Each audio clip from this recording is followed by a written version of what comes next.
Yeah, she did. She's got. Is it going? I think it's happening. All right. I think it's happening. Well, She's got an office This is the down person we at. want to talk to. No. She's got an office down at the Boston Center for the Arts now. That's where her office is. Really? Okay, good. But when I first met Jane, I get her cards. I mean, she just like came into the space and the vibe was right, you know. Jane's a nice lady. So like we just started working, and Jane just like came in with the camera, man. She started like, you know, pulling down her fingertips and shit, you know. And I'm playing, and like she was like hitting my toes. She had a camera on my toes and shit. Was was doing that kind of shit. And this was and this like. When was it? This was a couple of years ago. This is going maybe back 3 years, maybe 3 years ago when our first session together. What did she do with it? And I looked at the tape. Is she doing anything with it? Is she doing anything with it? Well, I have the tape. I mean, I don't have the tapes in my possession, but they're via. I can get copies of them anytime. But if she's not actively doing anything with it. No. They're not. They're just rough. See, all this stuff is all shot on 3/4. That's the problem. Yeah. That's not a real problem. That's just a ton of it already done, and it's great. But some of the material is like this. Then before dramatic physical transformation too. At that time when he did all of this stuff. Could I pick up your camera for a minute? Different. Could I pick up your camera for a minute? Yeah. It has an automatic. Everything's automatic. Yeah. And his hair was much longer and long dreadlocks.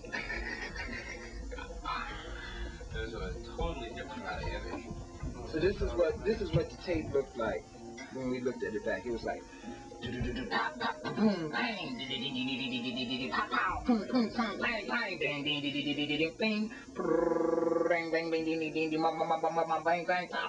I was like playing and shit.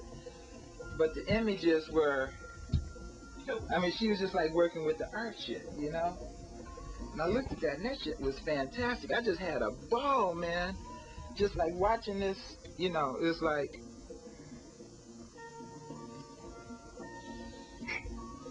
And it was all things you could put on a television, just like that, especially if it was on 3/4. and I thought, man, damn, this would be a great program for like Channel 2, man, in the evening, Well, let's forget Channel 2. Let's go for Somerville Cable. Any one of the small town cable companies in the area. See, this is really what the selling point is. So this whole thing, the business comes down to this, okay? On my language. Okay? If I put the concept of art is dissemination. Okay? The guys who are putting shit on the walls, because they're disseminating their art, they are in fact good artists. And a lot of people are saying, of course, they're all poor, nobody's buying it, but it's art, and they're really putting out great art. Okay, as far as art goes, if I can put it on television, okay, and with cable systems right now, and with the video systems that people are buying, the video explosion is fantastic. If I can put these things out to the public, okay, in fact, it should be easy to sell them. Okay, now for a rock and roll band, dissemination is great. You go out and play clubs so you can build up a following, and then you move on to the next step if you're big enough. Right. Okay, that's where rock and roll's always been. And right. Singular musicians are picked out of those groups who are better than the rest, and they move up to the chain. Right. Okay. The difficulty I have with that is it's always based on money. That always bothers me. Musicians, I've never seen one move because of art. I've seen them move because they're going to pay me $25 more. If they offer you $25 more, you jump at it. Okay? Right. That part of the rock and roll business bothers me. Jazz musicians, I've seen the same thing a lot. It's the money. It's how much can I go for that. So it's tough selling musicians on that. He can sell them on the business end of it, which is getting their name known so that more people will want to buy their records. See, then we can go with it. Because I can get them on cable television. Every little town in this state has it. I have a degree now which gives you access to it. That's what it was for. Okay? I can now walk in and be legitimate.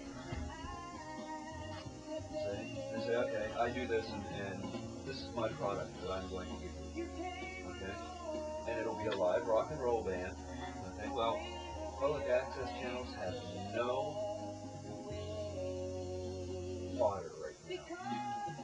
all you see is a blank screen with nothing on it 24 hours a day.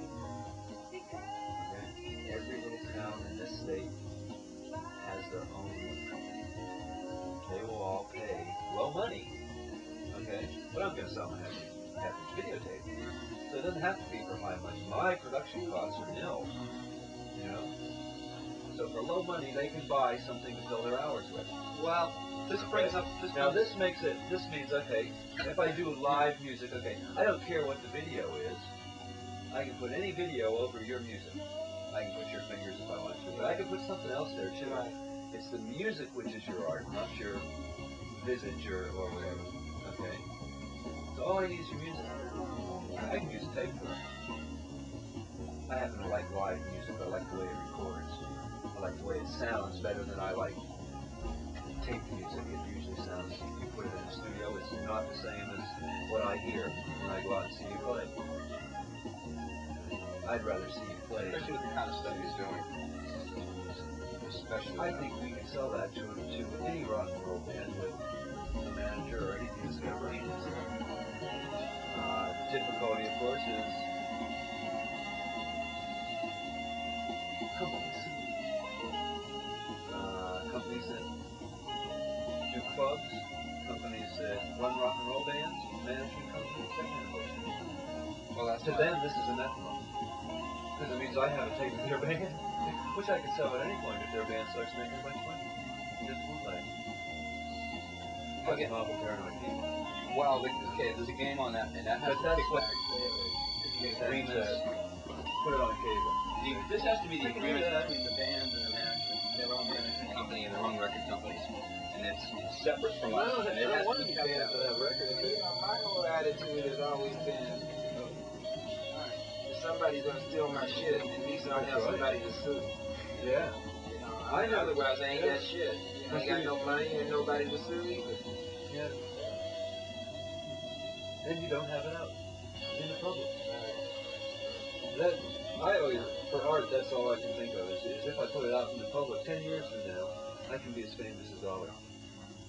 So for just Actually, I've been out. bootleg, but I isn't that much I can do about it. And shit. And I'm upfront about it. I say I'm not bootlegging you. I'm using it flat out. You know? If I like your music enough to put on my tape, then that's fine. You know, I'm admitting that I like your music. Right. If I make money on it, you'll make it. Right. See, that's the way that is. I don't expect to make any money at it. See, unless I can get unless somebody gets famous. See, at which point they turn around and say, "Oh, well, here, we owe you this for making us famous." See, if they don't turn around and say that, then I sell the tape to them. Of course, they're rich and famous, so they can pay me for it.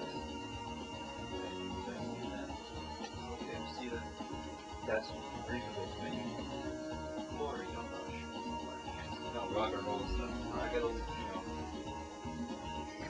no, it's just crazy. It's really ridiculous. And we're getting on and off of it. But I don't expect any of them to know. I don't think that fame is where it's at right now for most people out there. Most people can pretty much maintain. You can increase